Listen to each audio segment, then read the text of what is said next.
भस्माकरागाय महेश्वराय नित्याय शुद्धाय दिगंबराय तस्मै नकाराय नमः शिवाय।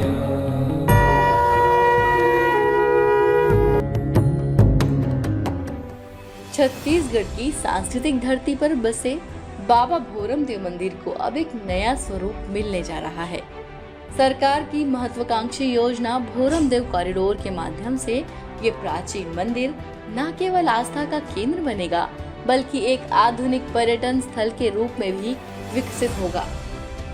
आज सी पॉजिटिव की कहानी है कवर्धा के एक ऐसे धार्मिक पर्यटन की, जहां सिर्फ धार्मिक पर्यटन को बढ़ावा नहीं मिलेगा, बल्कि क्षेत्र की सांस्कृतिक विरासत, लोक कला और स्थानीय अर्थव्यवस्था को भी नई दिशा मिलेगी। भोरम देव मंदिर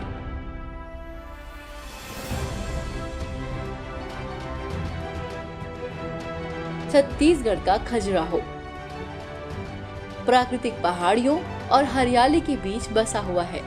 यहाँ की स्थापत्य कला, धार्मिक महत्ता और प्राकृतिक सौंदर्य पहले से ही लोगों को आकर्षित करती है। लेकिन अब छत्तीसगढ़ सरकार और भारत सरकार की स्वदेश दर्शन योजना 2.0 के तहत यहाँ एक समग्र और आधुनिक भोरम देव कॉरिडोर विकसित किया जा रहा है।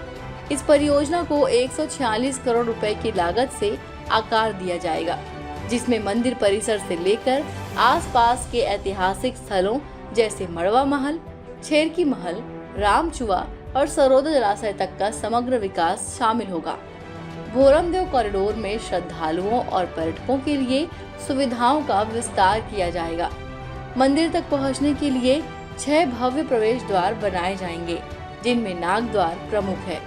मुख्य मंदिर परिसर को एकीकृत और सुव्यवस्थित रूप देने के लिए परिधि दीवारों का निर्माण और सौंदर्यीकरण होगा।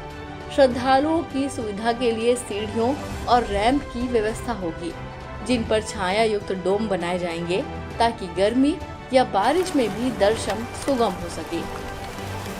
इसके अतिरिक्त चिल्ड्रन पार्क, प्रसाद मंडप, यज्ञशाला, सार्वजनिक शौचालय, भंडारा भवन और कांवड़ियों के लिए विशेष डोम जैसी सुविधाएं भी विकसित की जाएंगी। इस परियोजना की विशेष बात यह है कि मंदिर परिसर के पास एक अत्याधुनिक संग्रहालय का निर्माण किया जाएगा, जिसमें मंदिर और क्षेत्र के इतिहास, पुरातात्विक महत्व और संस्कृति को डिजिटल माध्यमों से प्रदर्शित किया जाएगा। साथ ही तालाब का सौंदर्यीकरण, किनारों का पुनर्निर्माण और म्यूजिकल फाउंटेन जैसी व्यवस्थाएं इस स्थल को एक जल पर्यटन केंद्र का रूप देंगी। मंदिर के चारों ओर परिक्रमा मार्ग, बैठने की सुविधा, हरियाली और आकर्षक लैंडस्केपिंग से भक्तों को एक शांतिपूर्ण अनुभव मिलेगा। परियोजना का दायरा सिर्फ भोरम देव मंदिर तक सीमित नहीं है। मड़वा महल और छेरकी महल जैसे ऐतिहासिक स्थलों पर भी प्रवेश द्वार, बाउंड्री वॉल, पेयजल, लाइटिंग, ड्रेनेज और वृक्षारोपण जैसी सुविधाएं जोड़ी जाएंगी। इसके साथ ही भोरम देव से इन स्थलों तक की सड़कों का उन्नयन भी किया जाएगा, जिससे पूरे कॉरिडोर को जोड़ने वाली एक पर्यटन रेखा खींची जा सकेगी। रामचुआ और सरोदा जलाशय जैसे जल स्रोत का विकास भी इस परियोजना का हिस्सा है, जिससे पर्यटकों को प्रकृति के करीब ले जाया जा सके। भोरम देव कॉरिडोर के विकास से स्थानीय युवाओं के लिए रोजगार के नए अवसर भी खुलेंगे। पर्यटन से जुड़ी सेवाओं जैसे गाइडिंग, होम स्टे, हस्तशिल्प, स्थानीय भोजन और सांस्कृतिक प्रस्तुतियों के माध्यम से ग्रामीण अर्थव्यवस्था को बल मिलेगा। उप मुख्यमंत्री विजय शर्मा ने इसे केवल सौंदर्यीकरण नहीं, बल्कि एक समग्र परिवर्तन की प्रक्रिया बताया है, जिसमें आस्था, संस्कृति, रोजगार और विरासत का संरक्षण सभी का समावेश होगा। अगर इसकी तुलना मध्य प्रदेश के महाकाल कॉरिडोर से करें, तो कई समानताएं और विशिष्टताएं सामने आती हैं। उज्जैन स्थित महाकालेश्वर मंदिर के चारों ओर विकसित 900 मीटर लंबे महाकाल कॉरिडोर ने धार्मिक पर्यटन को एक नई ऊंचाई दी है। रुद्रसागर झील के चारों तरफ फैले इस भव्य कॉरिडोर में 1 घंटे में 1 लाख श्रद्धालुओं के दर्शन की क्षमता है। श्रद्धालुओं की सुविधा के लिए वहां 6000 लॉकर और 4000 लोगों की क्षमता वाला सुविधा केंद्र बनाया गया है। विशेष बात यह है कि कॉरिडोर में भगवान शिव की मूर्तियों के पास QR कोड स्कैनिंग सिस्टम भी है, जिससे भक्त भगवान की कथाओं को डिजिटल रूप में जान सकते हैं। भोरमदेव कॉरिडोर भी इसी सोच से प्रेरित है, जहां तकनीक, संस्कृति और पर्यावरण का सामंजस्य हो।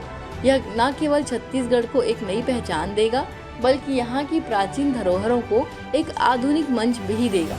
जैसे महाकाल कॉरिडोर ने उज्जैन को विश्व पर्यटन मानचित्र पर स्थापित किया, वैसे ही भोरमदेव कॉरिडोर कवर्धा क्षेत्र की सांस्कृतिक गहराई और पर्यटन क्षमता को उजागर करेगा। यह परियोजना केवल संरचना का निर्माण नहीं, बल्कि एक सोच का विस्तार है, जहां श्रद्धा के साथ साथ सुविधा, आस्था के साथ तकनीक और संस्कृति के साथ समृद्धि का मेल है। भोरमदेव का ये पुनर्जन्म छत्तीसगढ़ की सांस्कृतिक शक्ति को न केवल सुरक्षित करेगा, बल्कि देश दुनिया के पर्यटकों को इसकी ओर आकर्षित भी करेगा। तो क्या आपने कभी भोरमदेव का दीदार किया है? हमें कमेंट कर जरूर बताएं। वीडियो को लाइक और शेयर करना ना भूलें।